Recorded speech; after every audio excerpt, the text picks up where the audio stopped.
ರಾಜ್ಯದಲ್ಲಿ ಕಾಂಗ್ರೆಸ್ ಸರ್ಕಾರ ಅಧಿಕಾರಕ್ಕೆ ಬಂದು 2.5 ವರ್ಷಗಳ ಬಳಿಕ ಈಗ ನಾಯಕತ್ವ ಬದಲಾವಣೆ ಫೈಟ್ ದಿನೇ ದಿನೇ ಹೆಚ್ಚಾಗ್ತಿದೆ. ಸಿಎಂ ಸಿದ್ದರಾಮಯ್ಯ ಹಾಗೂ ಡಿಕೆ ಶಿವಕುಮಾರ್ ನಡುವೆ ಒಳಗೊಳಗೆ ಶೀತಲ ಸಮರ ಶುರುವಾಗಿದೆ. ಸಿಎಂ ಸಿದ್ದರಾಮಯ್ಯ ಪರ ಕುರುಬ ಸಮುದಾಯದ ಮುಖಂಡರು ನಿಂತಿದ್ದಾರೆ. ಸಿದ್ದರಾಮಯ್ಯರನ್ನ ಸಿಎಂ ಸ್ಥಾನದಿಂದ ಇಳಿಸಬಾರದು, ಒಂದು ವೇಳೆ ಇಳಿಸಿದ್ರೆ ಮುಂದಿನ ಚುನಾವಣೆಯಲ್ಲಿ ಕಾಂಗ್ರೆಸ್ ವಿರುದ್ಧ ಮತ ಹಾಕ್ತೇವೆ ಎಂದು ಎಚ್ಚರಿಕೆ ನೀಡಿದ್ದಾರೆ. ಜೈಲಿಗೆ ಹೋಗಿ ಬಂದವರು ಭ್ರಷ್ಟರನ್ನ ಸಿಎಂ ಮಾಡಲು ಹೊರಟಿದ್ದಾರೆ. ಸಿದ್ದರಾಮಯ್ಯರನ್ನ ಇಳಿಸೋಕೆ ಹೈಕಮಾಂಡ್ ಕಾರಣ ಕೊಡಲಿ, ಒಂದು ವೇಳೆ ಸಿದ್ದರಾಮಯ್ಯರನ್ನ ಇಳಿಸಿದ್ರೆ ಕಾಂಗ್ರೆಸ್ನ ಬಹಿಷ್ಕಾರ ಮಾಡ್ತೇವೆ ಎಂದು ಕುರುಬ ನಾಯಕರು ಎಚ್ಚರಿಕೆ ಕೊಟ್ಟಿದ್ದಾರೆ. ಮಾನ್ಯ ಮುಖ್ಯಮಂತ್ರಿ ಸಿದ್ದರಾಮಯ್ಯನವರು ಬರೀ ಕುರುಬರ ಸಂಘಕ್ಕೆ ಸಿದ್ದರಾಮಯ್ಯನವರು ಮುಖ್ಯಮಂತ್ರಿ ಅಲ್ಲ, ಎಲ್ಲ ಶೋಷಿತ ಸಮುದಾಯಗಳ, ಎಲ್ಲ ಬಡವರ, ಈ ರಾಜ್ಯದ 7 ಕೋಟಿ ಜನಗಳ ಮುಖ್ಯಮಂತ್ರಿ. ಅವರನ್ನ ಆಯ್ಕೆ ಮಾಡಿರೋ ಜನ 2.5 ವರ್ಷಕ್ಕೆ ಅಂತ ಹೇಳಿ ವೋಟ್ ಹಾಕಿ ಆಯ್ಕೆ ಮಾಡಿಲ್ಲ, 5 ವರ್ಷಕ್ಕೆ ಅಂತ ವೋಟ್ ಹಾಕಿ ಜನಗಳು ಆಯ್ಕೆ ಮಾಡಿದ್ದಾರೆ. ಹೈಕಮಾಂಡು ಈ ದ್ವಂದ್ವ ನೀತಿಯನ್ನ ತಪ್ಪಿಸಬೇಕು. ಜನರ ಏನು ಒಂದು ಅನಿಸಿಕೆ ಇದೆ, ಆ ಅನಿಸಿಕೆ ಪ್ರಕಾರ ಕಾಂಗ್ರೆಸ್ ಹೈಕಮಾಂಡ್ ನಡ್ಕೋಬೇಕು ಅನ್ನೋದು ನಿರ್ಣಯವನ್ನ ನಮ್ಮ ಸಂಘದ ಸಭೆಯಲ್ಲಿ ತೆಗೆದುಕೊಂಡಿದ್ದೀವಿ. ಹಾಗೆ ನಾಳೆ ಎಲ್ಲ ಜಿಲ್ಲಾ ಕೇಂದ್ರಗಳಲ್ಲಿ ನಮ್ಮ ಜಿಲ್ಲಾಧ್ಯಕ್ಷರುಗಳು, ನಮ್ಮ ಸಂಘದ ಡೈರೆಕ್ಟರ್ಗಳು, ಪದಾಧಿಕಾರಿಗಳು, ಸಂಘದ ಮುಖಂಡರುಗಳು ಎಲ್ಲರೂ ಸೇರಿ ಪತ್ರಿಕಾ ಹೇಳಿಕೆಯನ್ನ ಕೊಟ್ಟು ಪತ್ರಿಕಾಗೋಷ್ಠಿ ಮಾಡೋದ್ರ ಮುಖಾಂತರ ಕಾಂಗ್ರೆಸ್ ಹೈಕಮಾಂಡ್ಗೆ ಒಂದು ಸಂದೇಶವನ್ನ ಕೊಡಬೇಕಾಗ್ತದೆ. ಸಿದ್ದರಾಮಯ್ಯನವರ ಹಿಂದೆ ಇಡೀ ರಾಜ್ಯ ಎಲ್ಲ ಬಡವರು, ಶೋಷಿತ ವರ್ಗದವರು ಇದ್ದಾರೆ ಅಂತ ಅದೊಂದು ನಿರ್ಣಯ ಮಾಡಿದ್ದೀವಿ. ಹಾಗೆ ಕರ್ನಾಟಕ ಪ್ರದೇಶ ಕುರುಬರ ಸಂಘದಿಂದ ಕೇಂದ್ರ ಹೈಕಮಾಂಡ್ಗೆ, ಕಾಂಗ್ರೆಸ್ ಹೈಕಮಾಂಡ್ಗೆ ನಾವೊಂದು ಪತ್ರದ ಮುಖಾಂತರ ಮೇಲನ್ನ ಮಾಡೋದ್ರ ಮುಖಾಂತರ ಅವರಿಗೆ ಒಂದು ಸಂದೇಶವನ್ನು ಕೂಡ ಕೊಡಬೇಕು ಅಂತ ನಿರ್ಣಯವನ್ನು ಮಾಡಿದ್ದೀವಿ. ಮುಂದಿನ ದಿನಗಳಲ್ಲಿ ಏನೋ ಈ ಶೋಷಿತ ಸಮಾಜ ಇದೆ, ಏನು ನಮ್ಮ ಎಲ್ಲರ ಕರ್ನಾಟಕದ ಮುಖ್ಯಮಂತ್ರಿ ಆಗಿದ್ದಾರೆ ಸಿದ್ದರಾಮಯ್ಯನವರು, ಅವರನ್ನ ಏನಾದ್ರು ತೊಂದರೆ ಕೊಟ್ಟಿದ್ದಾದ್ರೆ ಎಲ್ಲ ಹಿಂದುಳಿದ ವರ್ಗದ ಶೋಷಿತ ಸಮಾಜದ ಹಿಂದ ಎಲ್ಲ ಒಂದು ಇದನ್ನ ಒಕ್ಕೂಟದ ವ್ಯವಸ್ಥೆಯಲ್ಲಿ ನಾವೆಲ್ಲರೂ ಒಗ್ಗೂಡಿಸಿಕೊಂಡು ಕಾಂಗ್ರೆಸ್ಗೆ ಮುಂದಿನ ದಿನಗಳಲ್ಲಿ ದೊಡ್ಡ ಮಟ್ಟದ ಒಂದು ಏಟನ್ನ ಕೊಡಬೇಕು ಅನ್ನೋದು ನಿರ್ಣಯವನ್ನ ಕುರುಬರ ಸಂಘದಲ್ಲಿ ತೆಗೆದುಕೊಂಡಿದ್ದೀವಿ. ಎಲ್ಲರನ್ನ ಒಗ್ಗೂಡಿಸ್ಕೊಂತೀವಿ. ಕುರುಬರ ಸಂಘ ಒಂದೇ ಅಲ್ಲ, ಎಲ್ಲರ ಶೋಷಿತ ಸಮಾಜಗಳನ್ನ ಒಗ್ಗೂಡಿಸಿಕೊಂಡು ನಾವು ಮುಂದಿನ ದಿನಗಳಲ್ಲಿ ನಾವು ನಡೆಯನ್ನ ಕಾಂಗ್ರೆಸ್ ಹೈಕಮಾಂಡ್ ತೋರಿಸ್ತೀವಿ. ಇದು ನಮ್ಮ ಸಂಘದ ನಿರ್ಣಯ. ಇನ್ನೊಂದಷ್ಟು ಅಭಿಪ್ರಾಯಗಳು ಪ್ರಾದೇಶಿಕ ಪಕ್ಷವನ್ನ ಕಟ್ಟಬೇಕು ಅನ್ನುವಂಥ ವಿಚಾರ, ಅದ ಮುಂದಿನ ವಿಚಾರ, ಈಗಲ್ಲ. ಅದೆಲ್ಲ ಅವ್ರ ವೈಯಕ್ತಿಕ ಅಭಿಪ್ರಾಯ. ಸಂಘದ ನಿರ್ಣಯಗಳು ಇಷ್ಟ ಆಗಿದೆ, ವೈಯಕ್ತಿಕವಾಗಿ ಅವ್ರು ಹೇಳಿದ್ದಾರೆ, ಅದು ಬೇರೆ ವಿಚಾರ. ಸಿದ್ದರಾಮಯ್ಯನವರು ಚೇಂಜ್ ಮಾಡಿದ್ರೆ ಅದನ್ನ ಏನಾರ ಇದನ್ನ ಕೊಟ್ಟ ಆಮೇಲೆ ಮುಂದಿನ ವಿಚಾರ ಅದು. ನಾವು ಸದ್ಯಕ್ಕೆ ಅವ್ರವ್ರ ವೈಯಕ್ತಿಕ ಹೇಳಿದ್ದಾರೆ. ನಮ್ದ ಕುರುಬರ ಸಂಘದಿಂದಾಗ್ಲಿ, ಶೋಷಿತ ವರ್ಗ ಸಮಾಜದಿಂದಾಗ್ಲಿ ಆ ನಿರ್ಣಯ ನಾವು ಇನ್ನೂ ತಗೊಂಡಿಲ್ಲ.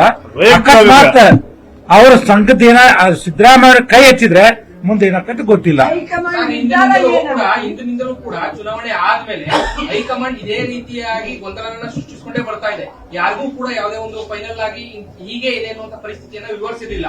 ಈಗಲೂ ಕೂಡ ಅಂತದ್ದೇ ಕೆಲಸವನ್ನ ಮಾಡ್ತಾ ಇದೆ. ಇದು ಮುಂದುವರೆದ್ರೆ ಇನ್ನಷ್ಟು ಕೂಡ ಸಮಸ್ಯೆ ಆಗುತ್ತೆ ಅನ್ನುವಂಥದ್ದು ನಿಮ್ಮದೇ ಸಮುದಾಯದವರು, ಬಣದಲ್ಲಿರುವಂತವ್ರು ಹೇಳ್ತಾ ಇರುವಂತದ್ದು. ಇಲ್ಲ, ಒಂದ್ ಮಾತು ಹೇಳ್ತೀನಿ. 23ರ ವಿಧಾನಸಭಾ ಚುನಾವಣೆಯಲ್ಲಿ ಏನು ಚುನಾವಣೆ ನಡೆದಿದೆ, ಎಲ್ಲ ದಲಿತರು, ಅಲ್ಪಸಂಖ್ಯಾತರು, ಹಿಂದುಳಿದವರು ಎಲ್ಲ ಒಟ್ಟುಗೂಡಿ ಇದಕ್ಕೆ 80ರಿಂದ 90% ವೋಟ್ ಅನ್ನು ಕಾಂಗ್ರೆಸ್ ಕೊಟ್ಟು ಇವತ್ತು 100 ಸೀಟ್ ಬಂದಿದೆ. ಹೈಕಮಾಂಡ್ಗೂ ಗೊತ್ತಿದೆ, ರಾಜ್ಯದಲ್ಲಿರುವಂತ ಎಲ್ಲರಿಗೂ ಗೊತ್ತಿದೆ. ಅದನ್ನೇನು ಮುಚ್ಚಿಟ್ಟು ಹೇಳುವಂಥದ್ದು ಏನಿಲ್ಲಲ್ಲ, ಎಲ್ಲರೂ ಗೊತ್ತಿರೋ ವಿಚಾರ. ಅದು ಮುಂದೆ ಏನಾಗುತ್ತೆ ಅನ್ನೋದು ಪರಿಣಾಮ ಕಾದು ನೋಡ್ಬೇಕು.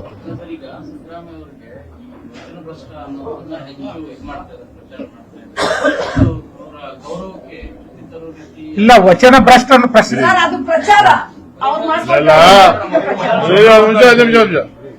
ಅದು ಯಾರಿಗೆ ವಚನ ಕೊಟ್ಟಿದ್ದಾರೆ, ಯಾರ ಮುಂದೆ ಕೊಟ್ಟಿದ್ದಾರೆ? ವಚನ ಯಾರು ಕೊಟ್ಟರು? ಜನ. ಇದು ಪ್ರಜಾಪ್ರಭುತ್ವ ಸ್ವಾಮಿ. ಜನ 5 ವರ್ಷಕ್ಕೆ ಮುಖ್ಯಮಂತ್ರಿ ಆಯ್ಕೆ ಮಾಡಿದ್ದಾರೆ.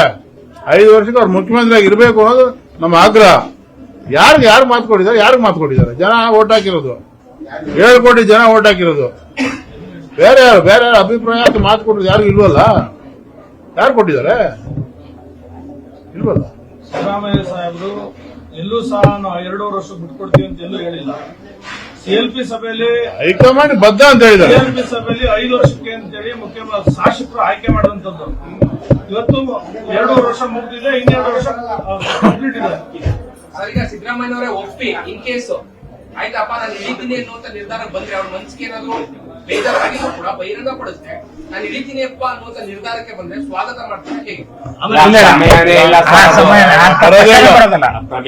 ಯಾಕೆ ಹೇಳ್ತೀವಿ ಅಂದ್ರೆ ಜನ ಇವತ್ತು ಕಾಂಗ್ರೆಸ್ ಪಕ್ಷನ ಆಯ್ಕೆ ಮಾಡೋದು ಸಿದ್ದರಾಮಯ್ಯನ ನಾಯಕತ್ವದಿಂದ. ಒಂದು ವೇಳೆ ಸಿದ್ದರಾಮಯ್ಯ ಕೆಳಗಿಳಿಸೋ ಆಯ್ತು ಕಾಂಗ್ರೆಸ್ಗೆ ಬಹಿಷ್ಕಾರ ಮಾಡಲ್ಲ, ಬಹಿಷ್ಕಾರ ಮಾಡ್ತಾರೆ, ಅದಕ್ಕೆ ಅದನ್ನ ಮುಂದಿನ ದಿನಗಳಲ್ಲಿ ತೀರ್ಮಾನ ತಗೊಳ್ತೀವಿ. ಮುಂದಿನ ದಿನಗಳಲ್ಲಿ ಅದನ್ನು ವಿಚಾರ ಮಾಡ್ತೀವಿ. ಅದನ್ನು ತಗೊಳ್ತೀವಿ, ಇಲ್ಲ ಅಂತ ನಾವು ಹೇಳೋದಿಲ್ಲ. ಆಮೇಲೆ ಯಾರು ಅಲ್ಲಿಂದ ಮತಗಳು ಪಡೆದು ಶಾಸಕರಾಗಿದ್ದಾರೆ ಅವ್ರಿಗೆಲ್ರಿಗೂ ನೇರವಾಗಿ ಎಚ್ಚರಿಕೆ ಕೊಡ್ತೀವಿ. ಮುಂದಿನ ದಿನಗಳಲ್ಲಿ ತಾವು ಚುನಾವಣೆ ಸ್ಪರ್ಶಿಸೋದು ಕಷ್ಟ ಆಗುತ್ತೆ. ಸಿದ್ದರಾಮಯ್ಯ ನಾಯಕತ್ವನ ಇಳಿಸಿದ್ರೆ ಎಚ್ಚರಿಕೆಯನ್ನ ಕೊರಬರ ಸಂಘ ನೀಡ್ತೇವೆ. ಸಿದ್ದರಾಮಯ್ಯನವ್ರನ್ನ ಇಳಿಸಬೇಕು ಅಂದ್ರೆ ರೀಸನ್ ಏನು? ಯಾವ ಕಾರಣಕ್ಕೋಸ್ಕರ ನೀವು ಇಳಿಸ್ತಿದ್ದೀರಿ? ಯಾವ ಉದ್ದೇಶದಿಂದ ಅವರನ್ನ ರಾಜೀನಾಮೆ ಕೊಡಬೇಕು ಅಂತ ಕೇಳ್ತಿದ್ದೀರಿ ಅನ್ನೋದು ನಮ್ಮ ಪ್ರಶ್ನೆ. ಒಟ್ಟಾರೆ ಇವತ್ತು ಹಗರಣ ರಹಿತವಾದಂತಹ ಸರ್ಕಾರವನ್ನ 13ರಿಂದ 18ರವರೆಗೂ ಕೊಟ್ಟರು. ಈಗೂ 2.5 ವರ್ಷ ಬಹಳ ಪ್ರಾಮಾಣಿಕವಾಗಿ ಸೇವೆ ಮಾಡ್ತಿದ್ದಾರೆ. ಬಡವರ ಪರವಾಗಿ, ದೀನದಲಿತರ ಪರವಾಗಿ, ಅಲ್ಪಸಂಖ್ಯಾತರ ಪರವಾಗಿ, ಎಲ್ಲ ಬಡವರ ಪರವಾಗಿ ಕೆಲಸ ಮಾಡ್ತಿರ್ತಕ್ಕಂಥ ಏಕೈಕ ನಾಯಕ ಅಂದ್ರೆ ಸಿದ್ದರಾಮಯ್ಯನವರು. ಅಂತ ಸಿದ್ದರಾಮಯ್ಯನವ್ರನ್ನ ಯಾವ ಉದ್ದೇಶದಿಂದ ರಾಜೀನಾಮೆ ಕೇಳ್ತಿದ್ದೀರಿ ಅನ್ನೋದು ನಮ್ಮ ಪ್ರಶ್ನೆ. ಆದ್ರಿಂದ ಅವರು ರಾಜೀನಾಮೆ ಕೊಡುವಂತ ಅಗತ್ಯನೇ ಇಲ್ಲ, ರಾಜೀನಾಮೆ ಕೊಡೋದು ಇಲ್ಲ. ಇನ್ನು 5 ವರ್ಷಗಳ ಕಾಲ ಸಿದ್ದರಾಮಯ್ಯನವರೇ ಇರಬೇಕು ಅಂತ ನಮ್ಮದು ಆಗ್ರಹ. ಜನರ ಮ್ಯಾಂಡೇಟ್ ಅವರು ಕೊಟ್ಟಿದ್ದಾರೆ, ಸಿದ್ದರಾಮಯ್ಯ ಮಕ್ಕ ನೋಡಿ ಮ್ಯಾಂಡೇಟ್ ಕೊಟ್ಟಿದ್ದಾರೆ. ಕ್ವಶನ್ ಬರೋದಲ್ಲ, ಮುಂದುವರೆದು ಹೇಳ್ತೀನಿ. ಆಫ್ ದಿ ರೆಕಾರ್ಡ್ ಇರ್ತದೆ, ಇಟ್ಕೊಳ್ಳಿ. ಇಲ್ಲ ನಾನು ಹೇಳ್ತೇನೆ, ರೆಕಾರ್ಡ್ ಆಗ್ಲಿ, ತೊಂದರೆ ಏನಿಲ್ಲ. ಈಗ ತಮ್ಮ ಮಾಧ್ಯಮಗಳಲ್ಲೇ ತೋರಿಸ್ತಾ ಇದ್ರಿ 50 ಕೋಟಿ ಫ್ಲಾಟ್, ಇನ್ನೋವಾ ಕಾರು, ಆ ಕಾರ್, ಈ ಕಾರ್ ಅಂತ. ಅಷ್ಟು ದುಡ್ಡು ಸಿದ್ದರಾಮಯ್ಯ ಹತ್ರ ಇಲ್ಲ ಸರ್. ಇಲ್ಲಿ ತರೋದು ದುಡ್ಡು ಮಾಡಿಲ್ಲ, ದುಡ್ಡು ಇಲ್ಲ. ಜನರ ಆಶೀರ್ವಾದ ಇದೆ, ರಾಜ್ಯದ ಜನರ ಆಶೀರ್ವಾದ ಇದೆ ಅಷ್ಟೇ. ಅವ್ರ ಹತ್ರ ಆಶೀರ್ವಾದ ಪಡ್ಕೊಂಡಂತ ಸಾಹುಕಾರ ಸಿದ್ದರಾಮಯ್ಯ, ದುಡ್ಡು ಇಟ್ಕೊಂಡಿರುವಂತ ಸಾಹುಕಾರ ಅಂತೂ ಅಲ್ಲ.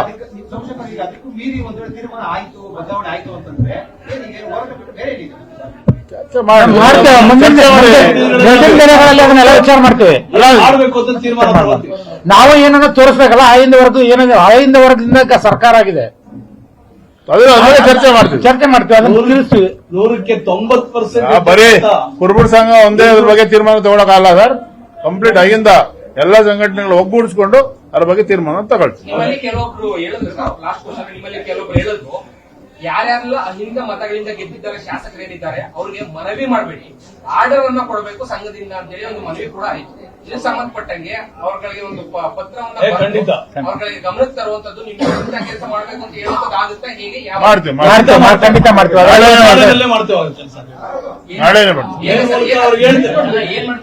ಅಲ್ಲ, ನಾವು ಅವ್ರನ್ನ ರಿಕ್ವೆಸ್ಟ್ ಮಾಡ್ತೀವಿ, ಆರ್ಡರ್ ಮಾಡಕ್ ಬರೋದಿಲ್ಲ, ರಿಕ್ವೆಸ್ಟ್ ಮಾಡ್ತೀವಿ. ಅವ್ರ ಜನರ ವೋಟ್ ತಗೊಂಡು ಪ್ರಜಾಪ್ರಭುತ್ವ ವ್ಯವಸ್ಥೆನಲ್ಲಿ ಗೆದ್ದಿದ್ದಾರೆ. ನಾವು ಅವ್ರಿಗೆ ಆರ್ಡರ್ ಮಾಡಕ್ ಬರೋದಿಲ್ಲ, ನಾವು ರಿಕ್ವೆಸ್ಟ್ ಮಾಡ್ತೀವಿ. ಜನಪರವಾದಂತ ಮುಖ್ಯಮಂತ್ರಿ, ಜನಪರವಾದ ಆಡಳಿತ, ಸಮಾಜ ನಿರ್ಮಾಣ ಮಾಡುವಂತ ಒಬ್ಬ ವ್ಯಕ್ತಿತ್ವ ಇರುವಂತ ಮುಖ್ಯಮಂತ್ರಿನ ಯಾವುದೇ ಕಾರಣಕ್ಕೆ ಇಳಿಸಬೇಡಿ. ಕರ್ನಾಟಕ ಅಲ್ಲ, ಇಡೀ ದೇಶ ಅದ್ರ ಬಗ್ಗೆ ಪಶ್ಚಾತ್ತಾಪ ಪಡಬೇಕಾಗ್ತದೆ. ಅದಕ್ಕೋಸ್ಕರ ತಾವು ಸಹಕಾರ ನೀಡಬೇಕು ಅನ್ನೋದನ್ನ ಮುಂದಿನ ದಿನಗಳಲ್ಲಿ ಅದರ ಪಶ್ಚಾತ್ತಾಪನು ನೀವು ಪಡ್ತೀರಾ ಅಂತಲೂ ಹೇಳ್ತೀವಿ. ಯಾಕೆಂತಂದ್ರೆ ಇವತ್ತು ಎಲ್ಲ ಕೆಳವರ್ಗದವರು ಓಟ್ ಹಾಕಿ ಗೆದ್ದಿರ್ತಕ್ಕಂಥ ಶಾಸಕರು ಅವ್ರ ಪರವಾಗಿರ್ಬೇಕು ಅಲ್ವಾ?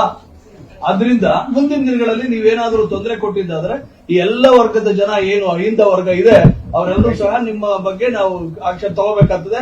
ಆ ಕಾರಣಕ್ಕೋಸ್ಕರ ನೀವು ಸನ್ಮಾನ್ಯ ಸಿದ್ದರಾಮಯ್ಯನವ್ರನ್ನ ಬೆಂಬಲಿಸಿ ಅಂತ ಮನವಿ ಮಾಡ್ಕೊಂಡು